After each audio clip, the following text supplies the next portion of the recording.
Hello everybody, I hope you're all well. Thank you on now and then we will be with you. Hope you've all been out enjoying the sunshine today. Hello. How are you? I'm good, you? Yeah, good, thank you. You managed to get on okay then? Yeah, absolutely fine. We'll just wait for a few more people and Yeah. then we'll get to it. Have you been out in the sun today? No, I have been indoors working. So Have you? yeah, although it was nice, wasn't it? A little bit windy, but yeah, not bad. I do like to see the sunshine. Whereabouts are you in the country? I'm in Kent. I thought I was going to say Essex, but I was thinking it might be further up. So you're Kent. Yeah, where are you? Hertfordshire in Stevenage. Oh, very nice. So it's not that posh. I like Stevenage. I've been there before. It was really nice. Oh, I don't mind living here. But no, we've had really nice weather today, actually. It's been really super hot, not too much wind. That's why I was questioning when you said it's been a bit windy. It's not been too bad down here. Oh, we've had loads of wind this week. Like, it's been really nice, sunny. But the wind, oh my God, it's been like big coat weather. Don't like it. Right, so we've got enough viewers on, so we shall begin. First of all, hello to everyone, good evening. Thank you for joining us for another Lash Chat Live. I'm joined today by Frankie Widdows. I don't think she needs much of an introduction. But for those of you who don't know who Frankie is, Frankie, do you want to just tell us a little bit about yourself? Yep, so obviously I'm Frankie Widdows. I'm from the UK, tucked down in the southeast, just south of London, where we join sort of Europe. I'm still a working lash technician slightly, but most of my time is spent now training, running the business, sourcing products, and when we're not in lockdown, traveling around, offering training, guest speaking and judging. So yeah, that keeps me pretty busy. And your company is Eyelash Excellence, isn't it? That's right, yes, Eyelash Excellence. And how long have you been behind the owner of that company now, or been running it? I think we set it up in late 2015. So I started doing lashes in 2012 and called my company Eyelash Extensions in Kent because I was located in Kent, but I was literally just lashing clients. And then when we wanted to turn it into the training academy, we had to come up with a new name. So yeah, so we called it Eyelash Excellence, and I think we registered that at the end of 2015. Good, so quite a few years now. So I'd like to start this evening by asking you the same question I've asked everyone else, and that is, how have you been coping with COVID-19 and with lockdown, Frankie? I think the first week was a little bit of a shock to the system, and I had a little bit of a wobble. Like, I had a couple of days where I was a bit like, I don't know what's going to happen. I think as human beings, we're real creatures of habit, and the minute you take us out of that routine, we literally don't know how to deal with things. So, and we didn't really get a lot of information. Like, we've never lived through this. Our parents have never lived through anything like this, or even our grandparents, other than the war. But then we're in a global pandemic where everybody in the world's being affected. So it's not like we could get advice off anybody. So we didn't know what to do.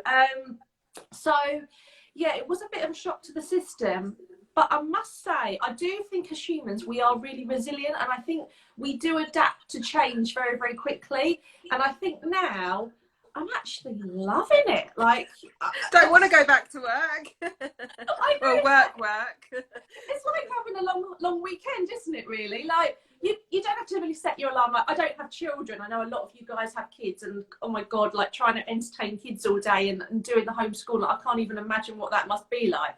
But just not having to set your alarm in the morning, and you just kind of get up and you're like, oh, what am I going to do today? And the benefit of what I do is that there's always something to do. There's always so many projects that I've wanted to do over the months, and I haven't had a chance to do them. So for me, I've not actually had any time to get bored.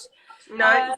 And actually, I've really taken this time to work on those projects that I haven't had a chance to do. So actually, so far, I'm really loving this lockdown. And obviously, this is, a terrible pandemic.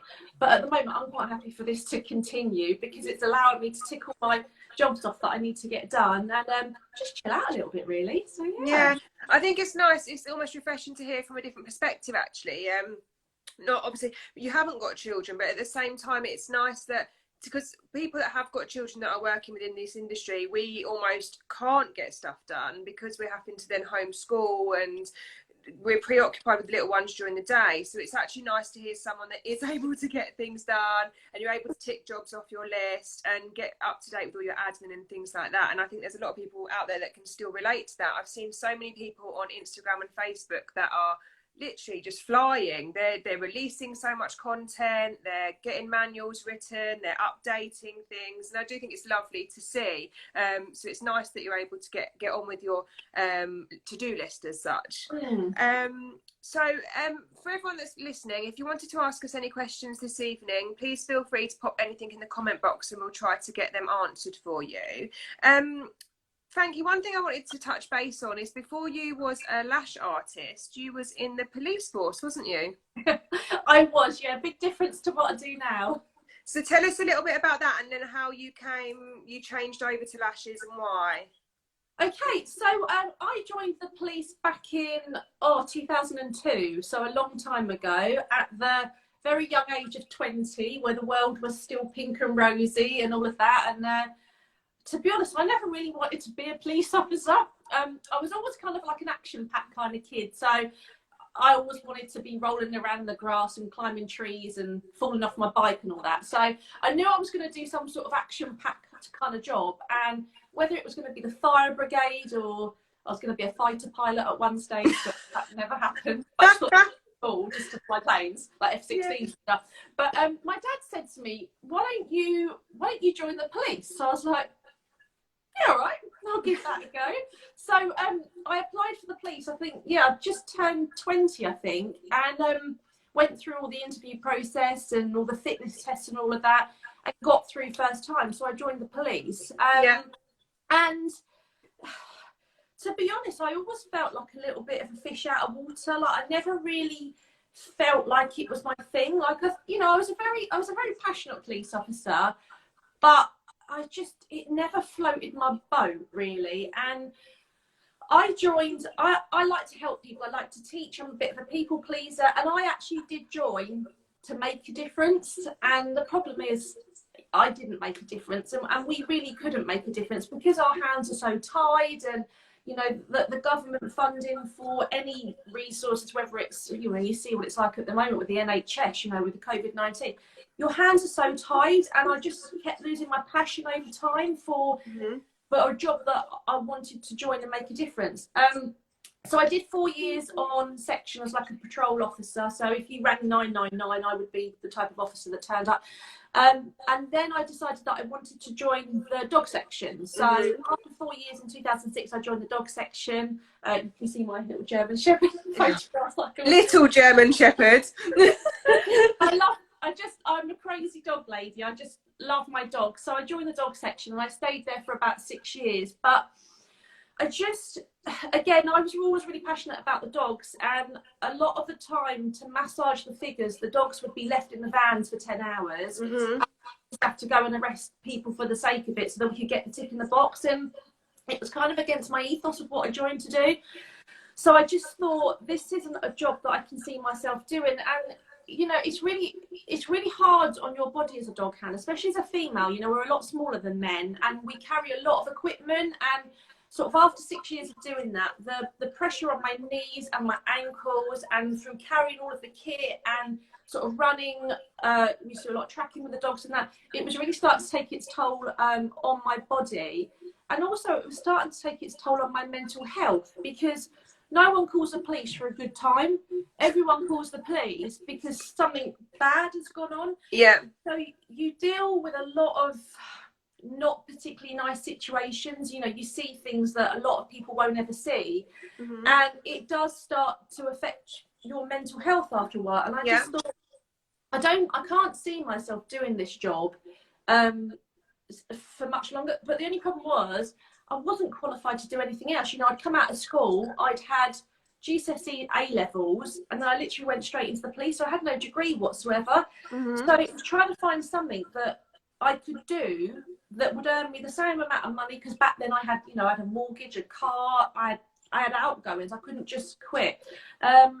and I didn't have a passion for anything. But I've always been very creative. Like, I love to paint, I love to draw. I'm not girly when it comes to makeup and things, but I always used to sort of paint my own nails and do little like intricate designs. And I was getting my lashes done at the time, and when I sort of, she was a mobile beauty therapist, and when I sort of figured out how many clients she saw during that, she was earning a load more money than I was as a police officer, going out and working 10 hours shift. And I was like, I reckon I could do this. And like I said, I've always had a creative flair, so I really did my research and thought, I've really got to give this a shot. So I actually went back to college and trained in a lot of the aesthetic aspects of beauty, like nails, waxing, eyelashes. Your essential treatments. None of the massages or facials. You know, I'm not that type of person. And then I ran it as a secondary business on the side of being a police officer. But where I was working full-time shifts, I was literally like working a night shift, coming home having 2 hours sleep, and then going out and do beauty for the day, coming home, getting changed and going out to work. I just couldn't do it. No. So I had to make a decision to leave, and that's what I did. I left to then start up my beauty business, but it wasn't busy enough at the time, so I then had to get like a cleaning job, to fill the gaps. So I was having to work literally like 14 hours a day, 6 to 7 days a week, and do beauty in between it just to make enough ends meet. And funnily, I hated lash extensions to start off with, because I trained back in 2012 when lashes were still relatively new. I don't know, when did you train? 2010, so my training was probably worse than yours. So I bet you were training with like J curl. If maybe we saw a C curl, 0.25 on every single client, and your lashes. I think I trained originally with a company. Actually, no, I'm not going to say the company because I don't know if they're still going, so I don't want to do that. But I trained in classics in Coventry. I drove up to Coventry because there wasn't that many people doing the trainings. And I think it was like super volume and then in terms of classic talk. So super volume was 0.25, volume was 0.2, I think it was, and then we got taught to pick up a nice big blob of adhesive, place it, and use a cocktail stick to go up and down. And then I remember the girl put the lashes on me, and at the end they were like, "Can you open your eyes?" And I was like, "I can't open my eyes." And J curls were called a J curl after Jordan. Oh my god! So that's how long ago it is, because she's not even called Jordan anymore. No. Oh god. I think everyone's got. And the glue, wasn't it? The glue was so bad. It was so slow setting that you'd put an extension on and you'd hold it for like 10 seconds. And then all your lashes would be like that, and then they'd all be stuck together. And then when we realised that 0.25s didn't give a very thick look, because we were never really taught to lash the whole set or lash mat properly, we would then stick 0.3s on every single client, which I don't know about you, but I did. I could buy 0.3s and I put them on every single client. Oh my god, I was trashing my clients' lashes. And it's like, you can hear like when you brush them, it's like. And they're J curls, so they're all like, they're hanging down like this, and because you got taught to do the cat effect, like the outer corners would be like a 12mm. Every client was, you were just taught to do short to long. So if people had downturned eyes, they'd be like horrific. But based on that, I hated lashes, because I was like, this treatment's really bad. It looks awful. You don't get any retention out of it because the lashes come off within a week, because obviously it's sensitive adhesive, and they wouldn't attach anyway. So for that fact, I absolutely hated lashes. And did you train with the loose lashes? Yeah. When they were on a bit of leather and you had to like put them into little piles? Well, what we did, we got taught to put like a bit of double-sided tape on our hands and then pick not stand them all up individually. Yeah. And then do it like that. And then, and literally like you did, we put them on, and then we'd get a micro brush, so a nice bit of cotton, a little bit of cotton there next to cyanoacrylate, and we'd swipe underneath it like so. And then that would make the lashes bond, apparently. Do you know what? It's shocking about some beauty treatments. I mean, I remember back in the day, my mum and my sister are both beauticians as well. And I remember my mum in the, she's been doing beauty for years. And they used to sieve the wax. Oh. They used to, hot wax. before you used to make hot wax disposable, they used to reheat it and sieve it and then reuse. That's how you were taught to wax back in like the 70s and 80s. It's how they used to do it. Not with strip wax, with hot wax, where you use like Lycon waxing nowadays. You used to sieve it, get rid of the hair, and then reuse it. Oh God, it's horrific. The training that we used to have back in the day, God knows how our clients survived. No one knew any different though, did they? You know, it was what we did at the time. So I know. And I remember the loose lashes. Oh, I remember I'd have a little pile, and because I didn't want to like almost put that pile back in all the pots, I'd leave it there. But then at the end, I'd stand up, and then you'd have like a whole like 10 set of lashes on the floor, where you've got these pile of lashes that you've had on your. Oh no. We've come on quite a way from there, haven't we? We have, haven't we? No. Oh, so moving on from back in the day and the original training, something that I wanted to talk to you today about, which I think our viewers will be a little bit interested in.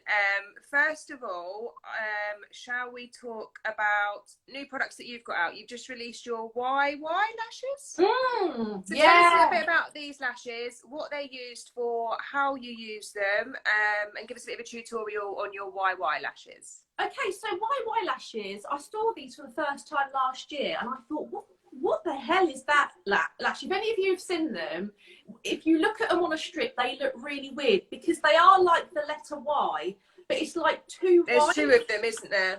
Yeah, put together. Now, years ago, we had the Y lash. Probably a lot of you remember we had them, but what we had with the Y lash was one side would be 0.15 and the other side would be 0.15. So technically it was just under the weight of a 0.25. So they weren't good because they were too heavy for most people. But what they've now done is they've created, like the YY lash, but each strand is, for example, a 0.05. So technically it's like a 4D fan in 0.05. And then it's got like a very long sort of base on it, a bit like an L plus curl. Yeah. So you actually get really good retention out of them because you've got that very straight base like an L plus curl, and they're great on clients like me whose lashes grow down because you get really good bond and then you get lift up to them.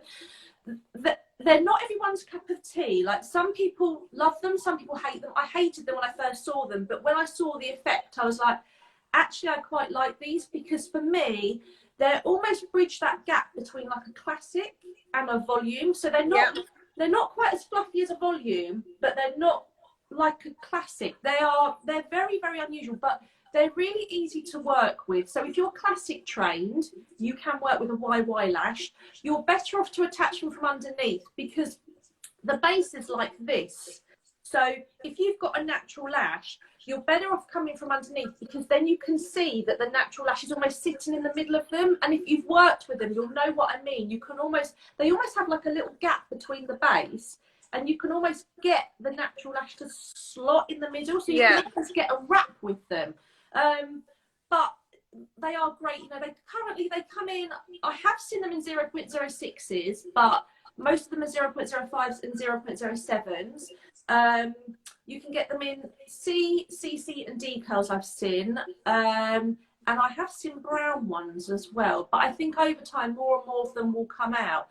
But I must say I'm loving them. They give a really nice effect. Like I said, classic trained lash artists can use them. They're very, very lightweight, great retention. They give a nice eyeliner effect as well because they've got that straight base like an L plus curl. And I just think another amazing addition to our industry. So another type of lash. And like I said, they sit between a classic and a volume.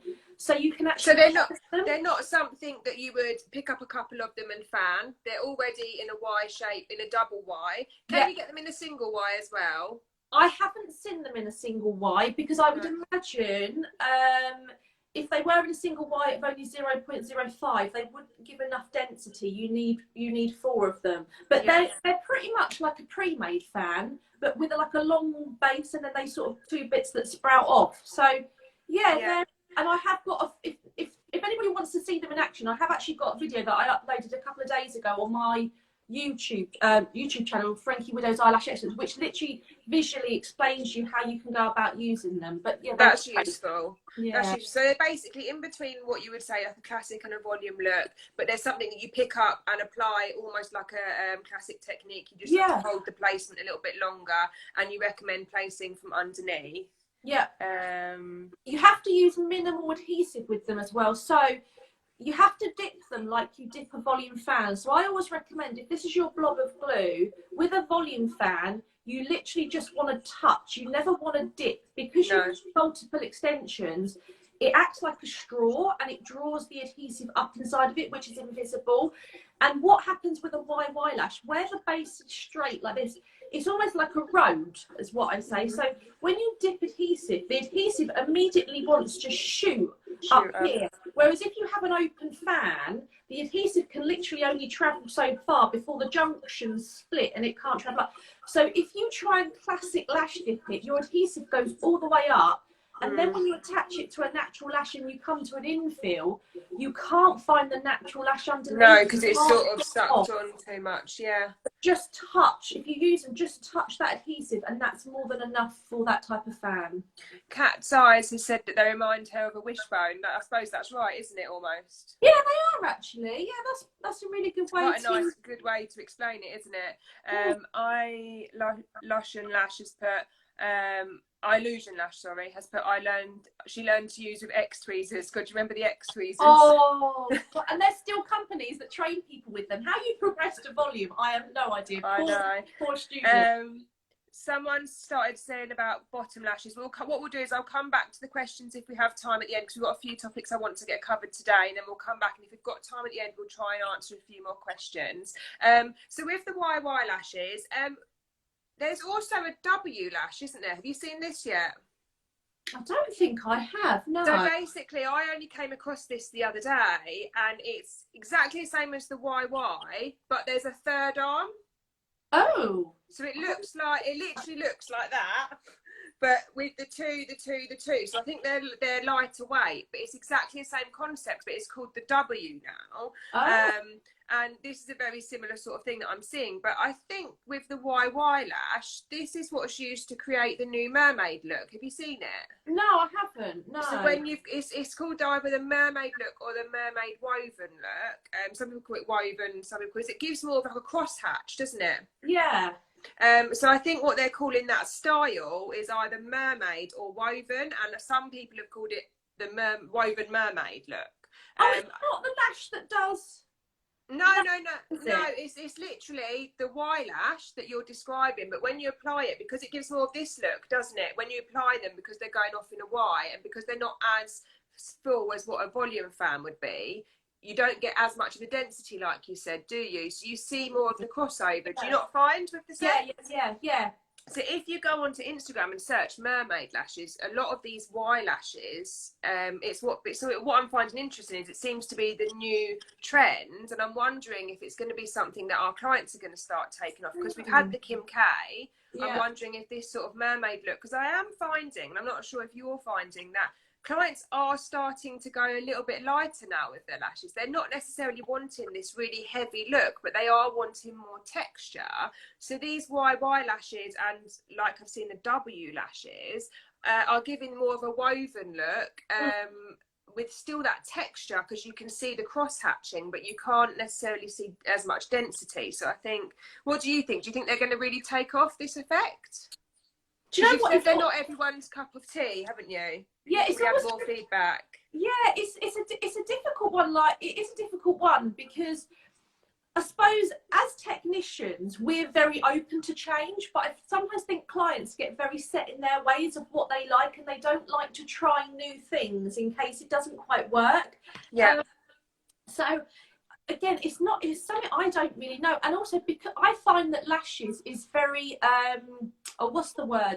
It's very regional. So you know what definitely what area we're in as well. You know, from country to country. You know, you look at some of the Instagram posts from the States. You know, it's all about big, long, volume, like 18. Massive, yeah. Whereas, like, you go into Russia, and it's all about 9mm is your longest length. So yeah, it's very much dependent on the clientele and like across the globe where it is really. France is very short and crisp and clean as well. Whereas you go to Essex even and you get the big lashes again. So it just completely depends, doesn't it? Like you say, it is regional. Before we go on to a couple more topics, let's just answer a few questions. Lashes Seven Oaks has said, please could you talk a little bit about bottom lashes? Do you think we should do them on the clients? Should we look at the clients facing forward because it's so tricky to apply them? What are your thoughts on that? I'm personally not a fan of bottom lashes. The reason why I've never really offered it is in the area that I live in Kent, lashes are so very, very cheap. So a lot of people are bargain hunting, so they won't pay for bottom lashes on top of the top lash service. So that's one of the reasons why I never offered it. I also think that most clients have a decent amount of lower lashes. So when you put mascara on it, it's more than enough. And for me personally, when you visually look at the eye, it's the lift up here. It's this bit, which is what lifts the eye. You know, I'm not a makeup artist. You're a makeup artist. I thought you were.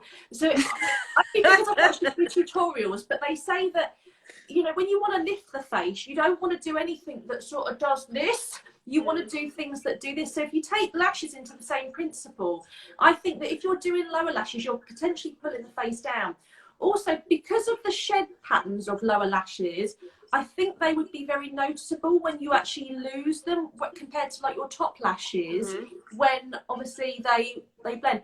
I think if you've got clients asking for lower lashes, it's a good treatment to be trained at, and it's a good thing to offer, because, you know, if you've got clients that want to pay for it, absolutely go for it. It's not something I've ever really been asked for, or I've ever really trained for that reason. But yeah, so if you want to do your lower lashes, you don't need to do them face on to your clients.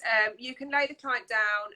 You can either pad underneath the lower lashes, not on top like you would to hold them down. You can pad underneath to protect the skin. Some do this and some don't. And you can also keep the eyes closed, and you need to tape up the upper lashes so they are out of the way. And then you literally pick your fan up your lash up almost backwards, so you can then place it on, because obviously you're not going to be placing it coming that way up. You want to place the lash so it's going down.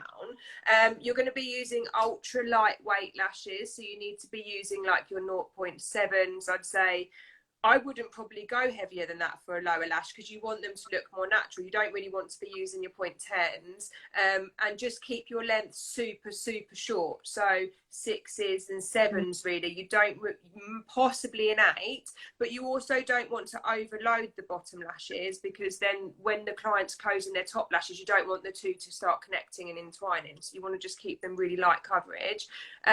If you want more information on lower lashes, Yuri from Manami Lash is really doing some good content on this at the moment, so go over to her page. That's Manami Lash. But I hope them little bits that we've given you will help.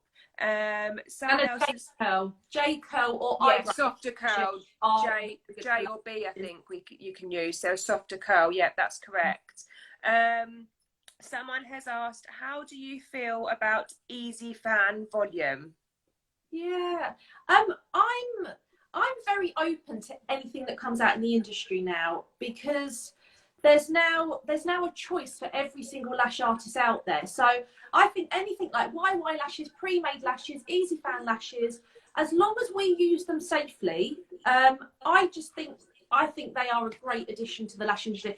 They're not everyone's cup of tea. I think if you're trained in handmade Russian volume, you probably would struggle with them a little bit, because they are bonded obviously with that sticky bit at the bottom, which makes them fan easily. But I think they're probably like Marmite. You know, some people love them, some people hate them. So yeah, I'm not opposed to them. I think so many people are trying to find an easy way out, or an easy way to do Russian, aren't they? I think a lot, whereas I think that nothing beats a handmade volume fan. I think if you manage to master it, if you get yourself a good trainer and you can create a really good fan, I just think although it might improve your speed, you can still manipulate fans to how you want. I personally haven't been using the easy fan volume. a bit like you said yourself with the lower lashes, I just haven't felt a need to buy them. I'm more interested in looking at things like all these different curls that are coming out, and these YY lashes and W lashes, and the M curl I'm still yet to try. I haven't got a client that can really, all my clients want what they have. They're not really willing to experiment. So I'm a bit like, I want to do an M curl. It's, you get excited, don't you, when new things come out. How do you guys plan on taking clients again? We can't social distance. So if you want to find out about taking on clients, if you look at the interview I did last night with Adam Chatterley, that whole hour is all about taking on clients and returning back to work. So that's probably the best video for you to rewatch. It is on our YouTube now, the Lash Social YouTube. There's a link on our Facebook, but that whole 1 hour is talking about going back to work and things like that. If it wasn't for Frankie, I wouldn't be a finger roller. Laura Bell. Hey, Laura. I do the pinching method. Are you a pincher? Do you do the pinching method? I can't do that to save my life. I've got ridiculously long fingers, okay? I'm like a sloth, I am. The long nails make them look longer, though. They do, right? I've only ever met one person that's got longer fingers than me, and I do a finger competition with everyone, and the only guy that matched me was 6'6" tall, and I met him last year when I was in Turkey, and it's hilarious. But anyway, I can't do things up like buttons and things. I'm amazing with tweezers, I think, because I've got long fingers. But pinching, I cannot pinch for toffee. It's not my cup of tea. But Laura Bell, what's your go-to method for fan making? Okay, so I like to grab my chunk of lashes, take them off the strip and set them back down so they're separated from the bunch, and then I like to move them. So I won't ever push. You know, some people nudge the bottom of the fan to move it. I can't do that because I like to put every extension where I want it. Doesn't work. So you work more from like the body rather than, if I do that technique where I take it off and put it back down again, I do this at the base and then they open. You do it more this way. Yeah, because I work with a Dumont, so I find that if I do the nudging at the bottom to open it, with a Dumont that's very soft metal, you actually destroy your tweezers literally within like a few days. Whereas if you've got a more robust one, for me, it doesn't, everybody's brain's different. So for me, I like the precision to pretty much manhandle that fan and put him where I want it. And I also find that sometimes when I manhandle. Yeah, I was like, get in, go there. In place. But some students, I find that when they do the nudging, it's really hard because you have to teach them not to nudge too hard, because then they physically pick their fan, and then when they try and pick their fan up off the strip, because it's stuck so much, the base will split open. So again, and that's why there's so many different techniques, because every technique is going to suit someone completely different. So yeah. I'll just take one more question, then we must get on to the topics that I want covered. I'm not answering any more until my questions are answered. Eyelash and Lash, do you crystallise your fans? I don't do crystallising because I like the dipping in adhesive and then getting that real wrap to the lashes. What are your thoughts, Frankie? I don't crystallise because I don't need to. No. You know, I'll go in. I like, you know, temperature and humidity is great. In onto the client and try and get the wrap. I just also think crystallise it. I don't know a lot about it because I'm not trained in it.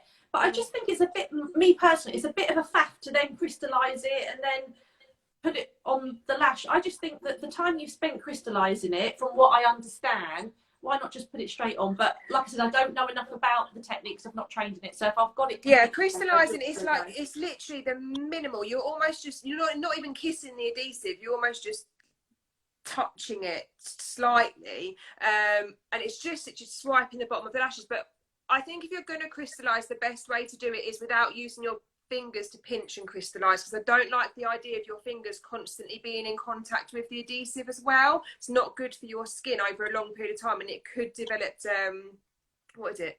Contact dermatitis. That's the one.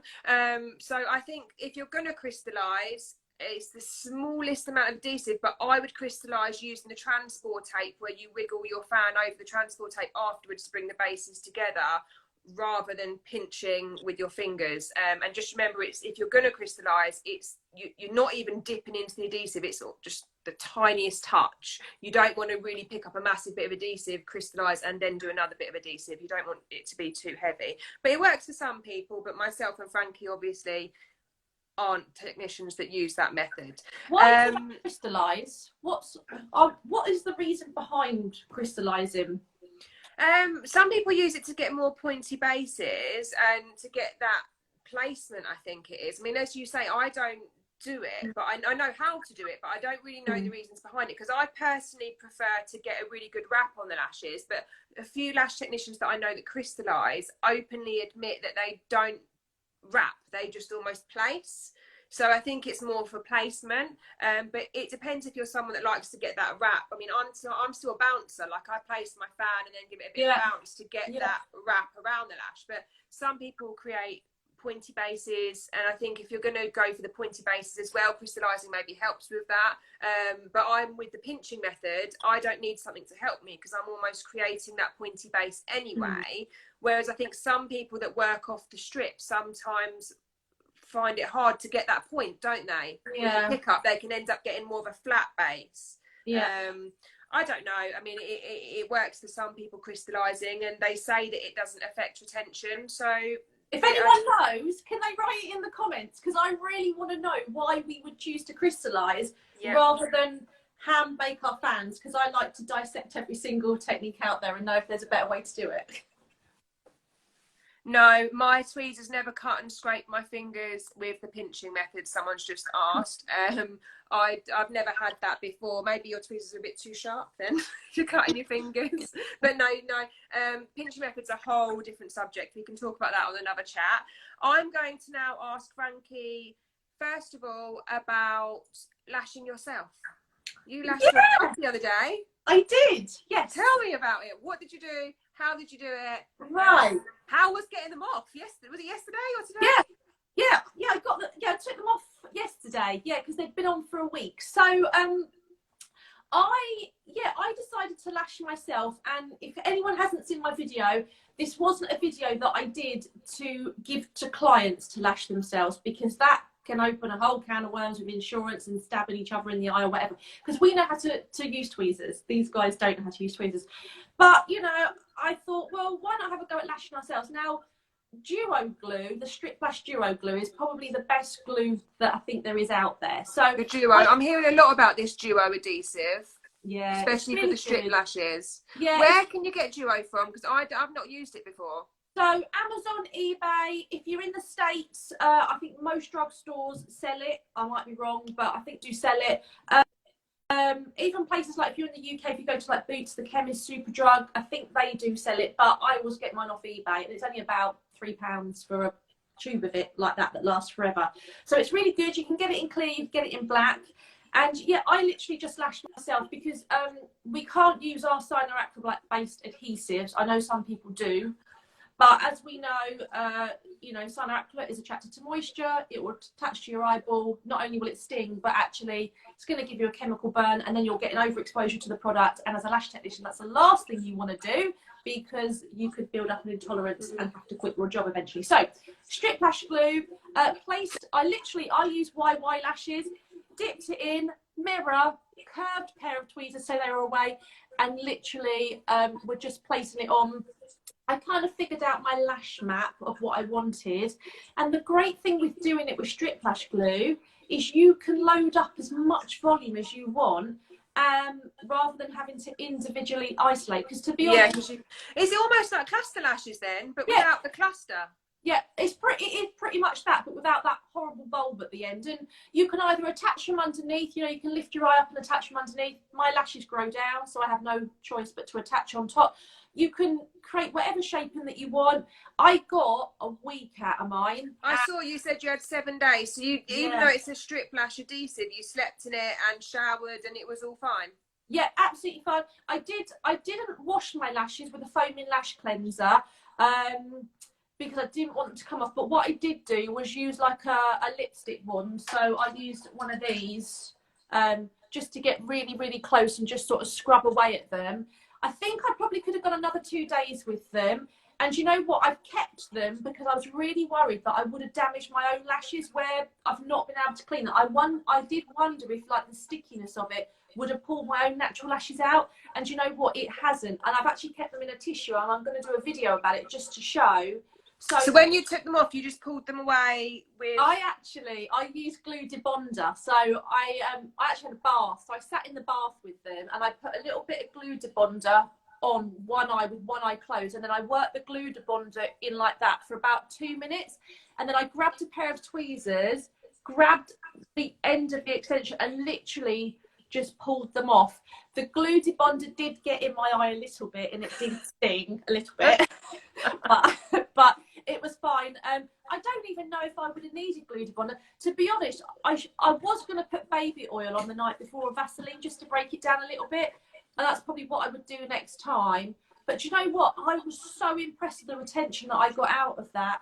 And actually, I'm going to relash myself probably again in another couple of days because I actually don't like not having my lashes on. So it's a great alternative. And also, it's potentially a great alternative for ladies that are allergic to cyanoacrylate. So you could offer this in your salon potentially. You just have to be very mindful about the washing of the lashes because you can't wash them obviously like we can do. But and also, then obviously, Beth, it's probably a good method for makeup artists to use the YY lashes or our pre-made lashes rather than using cluster lashes, because those clusters have that awful bead on the end, don't they? So you're picking up so much adhesive, whereas I'm sure it must be much more comfortable for a temporary wear lash to use the pre-made lashes with the duo adhesive as a cluster lash treatment. So although we always frown upon cluster lashes, because of these big bulbous and the amount of adhesive you're putting on, if you want to put them on for a night out or for some makeup, there's no reason why we couldn't do that, I suppose. And also, I think if you were to use YY lashes especially, it's going to be a lot more cost effective than it would be to buy cluster lashes. Because I think with cluster lashes, I don't know, is it £5-6 a tray and you only get like 2 lines? It's been so long. I mean, the last time I did that was before I had my eldest daughter. She's 7, and that was when I worked in salons. And we used to book out cluster lashes, and we'd book out like 20 minutes. We'd put them on. I just remember putting the adhesive onto a spatula, dipping the lashes in and popping them on. But you'd almost just go across the lashes. But where the bead was, it would be such a thick near the skin. I just found that we need a softer look. So these YY lashes, how you've done it, seems to be like a perfect gap fill for that sort of thing. Oh, and for us lash artists in lockdown. Yeah, it was. I was so impressed with it. Yeah. So, and I have got a video on it on my Instagram channel if anybody wants to see it. And I think I've been so busy the last couple of days. I think I posted it on YouTube as well. So if anybody wants to see how I did it, just go on there and check it out. Amazing. Just coming back to crystallizing, so we wanted some answers. We've had some answers. So basically, where have we got here? We have got, someone does it, Eyelash, Lash, she does crystallizing, or he does, I don't know if it's he or she, for the perfect point. Someone's put some crystallize to save for another appointment. So pro-making your fans. Farnham Lashes, Tara, you can pro-make your fans prior to an appointment and your fans will never close. And then, so crystallised lashes prior to an appointment. So they're talking about, so with me, crystallising, I've seen it done where they're doing it at point of treatment, where they're crystallising the bases and then placing it on, or crystallising on the transport tape, which is how I prefer to do it. And one trainer that I went on to do advanced training with, she actually uses that technique where she dips the lash in slightly and wiggles across the transport tape to bring the bases together for that perfect base. But some people on here are obviously saying they're pro-making their fans, so the fans stay open, and in between sets you can pro-make fans as well. Eyelash and Lash, Frankie, do you ever go to the US to train? You do, don't you? A lot, yeah. So I was actually meant to be out there in about 7 days' time doing a dual training with Melanie Temple from Glitz Lash Studios, doing a strip lash course. But yeah, I'm normally out there probably about twice a year when I can get out there. So yes, I do. So who else is lashing themselves tomorrow, Cat Size has said. So if you do lash yourselves with these techniques, make sure you tag us so we can see the results. And please watch the video, because I don't want any of you to stab yourself in the eye, all right? And Tara said that Jade did it today with her pre-mades and they looked amazing. So again, lots of people are taking to this method. God, there's so many messages. Right, so let me just get down. We've already spoken about Easy Fan Lashes briefly, so if you want to re-watch that, you can re-watch the earlier on in the live when we finish. And Farnham Lashes, Tara has said pro-making your inners is a really good idea. So if you want to crystallise and pro-make your inner lashes, those little baby lashes prior to treatment, I suppose it would that one. So that's probably the best thing. Tara, I think that's the best reason for crystallising I've heard, I think, for those inner lashes, those little baby ones. Thank you for taking time to come on here. No problem. We're here every night at 9 o'clock, Monday to Thursday.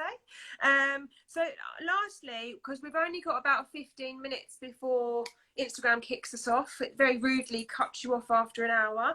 I want to talk to you about YouTube, Frankie, because I think a lot of people in the industry are blogging, they're doing podcasts, and I think people do tend to forget so much about it. Did I say Instagram? I meant YouTube. So YouTube, you've been on it for a very long time, haven't you, with your content? Talk to us a little bit about it. What sort of content do you put out to YouTube? Are there any tips that you can give us? Also things like the paid ads and things, do you have them on? Do you have them off? Just talk to us a little bit about Instagram. Give us a bit, I keep saying Instagram, YouTube. So YouTube is a great tool for you to use, and actually it was recommended to me about 5-6 years ago now, when I took my first ever business course, and it was something like, in the year 2016, 72% of all marketing will be done on YouTube or something, so you need to get on there, especially if you are in a very, very visual industry like lashes.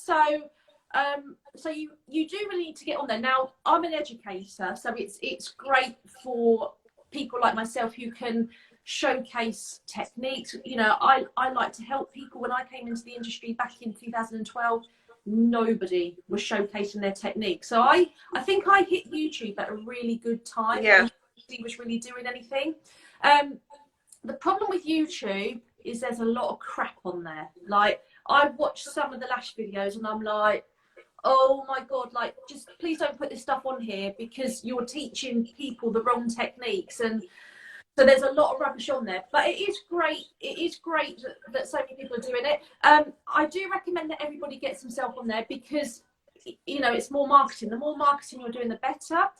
I think as well, if you are just a working lash technician, it's great to give your potential clients an insight into who you are and what you do. So, you know, a lot of people are still very apprehensive about lashes. So if you can actually put a little video on your website talking, so people can physically see who you are, they can see your lashing space, they can see what you do, I think that's great for that. So yeah, it's really easy to get on YouTube. I recommend that everybody does it.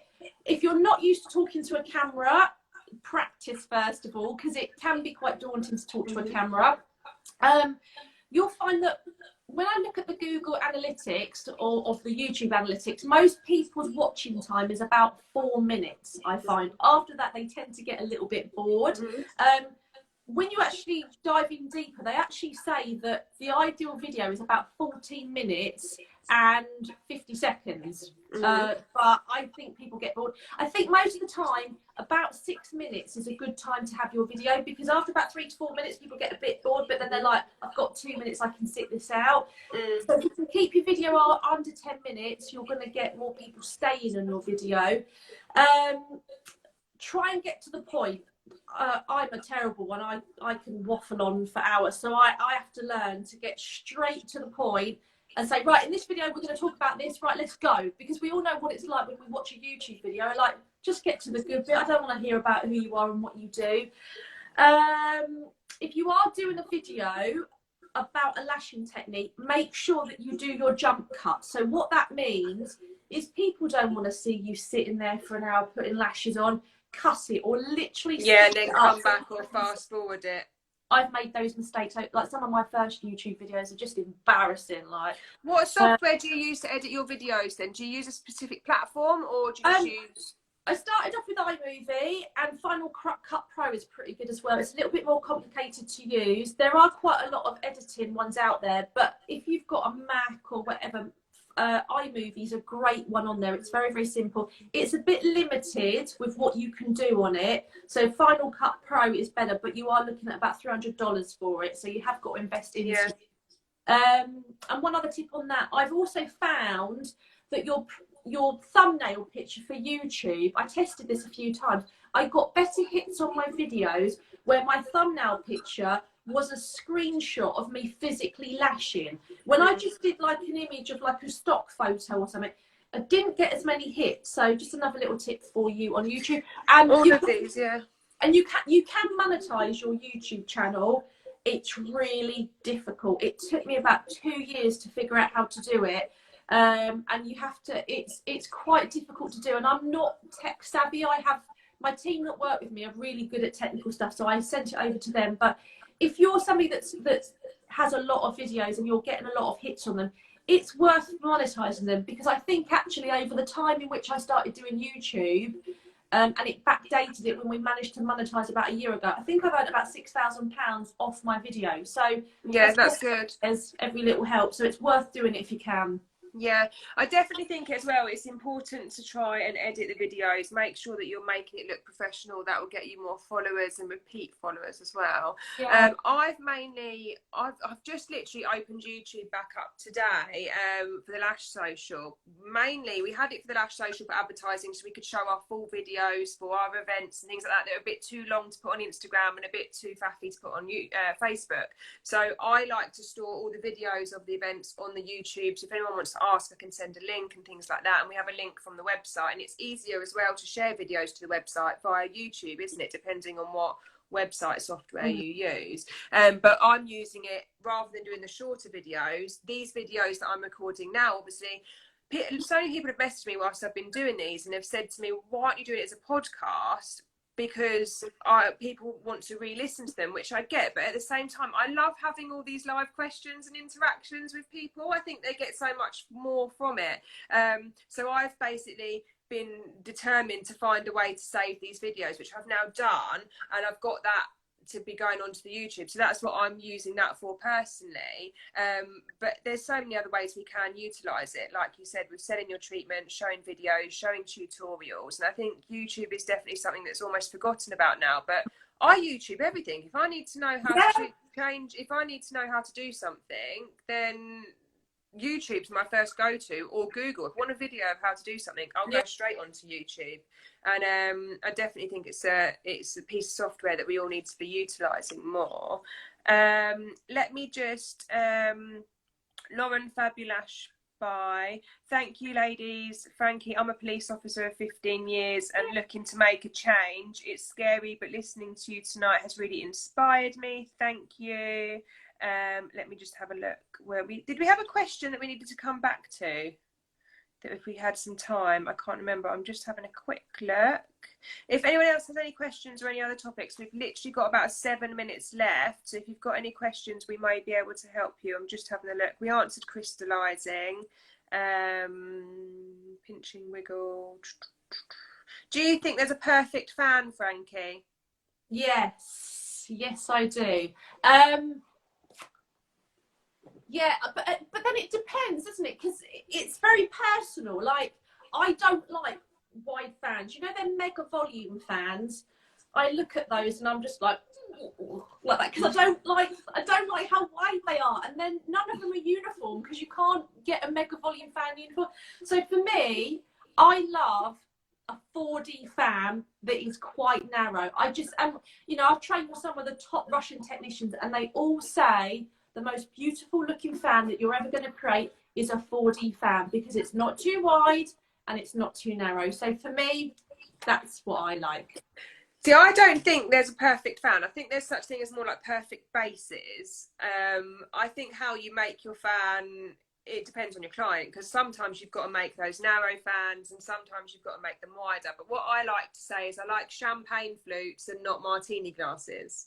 Yeah, that's what I tend to say to my clients, my students. I just like I like a perfect base. I think to me that overrides the top part. I just love to have that base, because that connection, whether it's 3D, 4D, 5D, that doesn't bother me. But I always just say champagne glasses, ladies, and not martini glasses. But I suppose everyone's different with the perfect fan. The question that I was looking for has just come up.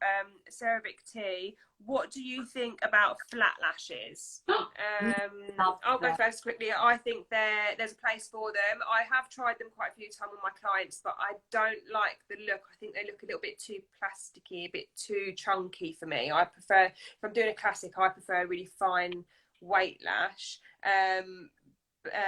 If you're applying with a flat lash, are there any tips? So I would say to apply from the top or underneath rather than on the side. What about you, Frankie? Do you like them? What do you think? I love flat lashes. A great addition to the industry, because if you're trying to transition a client down from a thick 0.25 to try then put her onto a 0.15 classic lash, she's not going to be happy. So with the introduction of the flat lash, which obviously it looks thicker because it's a different shape, it's a great way to do that. You get good retention out of them because they've got a flat base, but you do have to attach on the top or the bottom because they're flat, they're like a plank of wood. You can't attach like that, you have to do that. Quite difficult to get uniformity though. So if you've got a client whose natural lashes grow like that, you're going to struggle to get uniformity on them. If you get a good flat lash, like a matte flat lash, they can look very nice. So obviously you were saying they're a little bit plasticky. Some of them are, but some clients love that. And I've also worked with brown flat lashes on mature clients, and they're really nice as well. So I love flat lashes. I like wearing flat lashes myself, and they're almost half the weight of a classic lash. So what isn't there to love about them? Yep. Farnham Lashes Tara, she's put symmetry 100%. Is that something you want us to talk about, or have you got a specific question? What are we talking about with symmetry, Tara? And then Lashes 7 Oaks, back to bottom lashes. Which tape do you think is best to tape the top lashes? I find a micropore tape is too sticky. So with the micropore tape, de-sticky it once on the back of your hand or on the client's forehead, depending on what way inclined you are. Some people say not on the back of your hand for hygiene purposes, do it on the forehead of the client. But also use isopropanol to remove the top tape. If you don't know how to do this, there is a video on my Beauty by Genevieve YouTube, I think, which actually shows how to use the isopropanol, because you have to use it very sparingly to take the tape off without pulling any of the top lashes off. Do you have any other tips of what tape you would use to tape up the top lashes, Frankie? iPads, gel iPads. Just lift them up with the iPads. That's another technique. Yeah, with me, with tape, oh god no, what matter what I do, I always lose a few with tape. I'm just like, so for me it's got to be iPads all the way. Yeah, see, I'm obsessed with tape. I'm literally obsessed with it. Like, I've got so much tape coming out I've got so much of it. I love it. But my method with tape is isopropanol. So I use it. It completely removes all the sticky off the tape, but you have to use it in the correct way. So if you want to see a video, look on the Beauty by Genevieve YouTube, and there's a bit of a quick video of how to do it. It's just making sure you use it sparingly. You run it across the tape, and as you pull it off, there's absolutely no sticky, so it doesn't pull any of the lashes off. But if you put it up, it holds them there really well and it doesn't budge. Farnham lashes, flats are good to use as a filler at the end. I'm not keen on the full set in them, but I like them sprinkled through. That's a good way, almost a hybrid but with flats. Lash Base Jamie, hi, he said hello. Merlin, thank you lovely pretty ladies. I will check the video out, Frankie, that you created. Have an amazing evening, keep smiling. Love the weight of flat lashes. Tara, no, just perfect fan. I prefer perfect symmetry. Oh, to her fan, she prefers symmetry.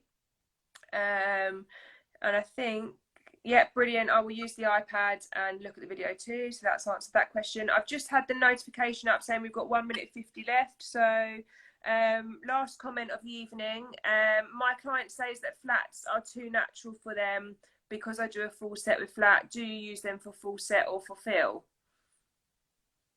What was the question? My client says that flats are too natural for them because I do full set with flat.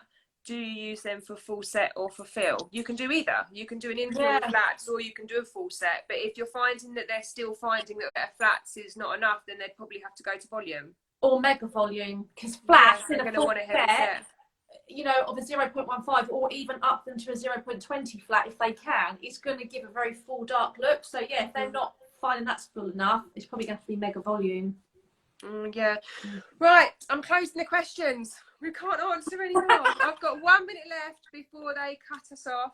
Thank you so much for all the questions. You've kept us busy. We just about got everything spoken about. Frankie, thank you so much for coming on this evening and talking to me and giving me an hour of your time, especially at this late hour. We are back tomorrow at 9 o'clock. Who have I got on tomorrow? I have got Vicky Rugg on tomorrow at 9 p.m. If you've got any questions that we've answered or spoke about today, contact myself or Frankie and we'll be happy to help you. It's Eyelash Excellence if you're not following Frankie already. And the YouTube is Frankie Widdows Eyelash Excellence. Frankie Widdows. And if you've got any questions regarding the Lash Social or any of the Lash Chat lives, contact myself. But we are posting the lives now on YouTube. I've posted last night successfully, so I'm really happy about that. So this one will be going up there either very late this evening or tomorrow. 8 seconds left. See you soon, ladies.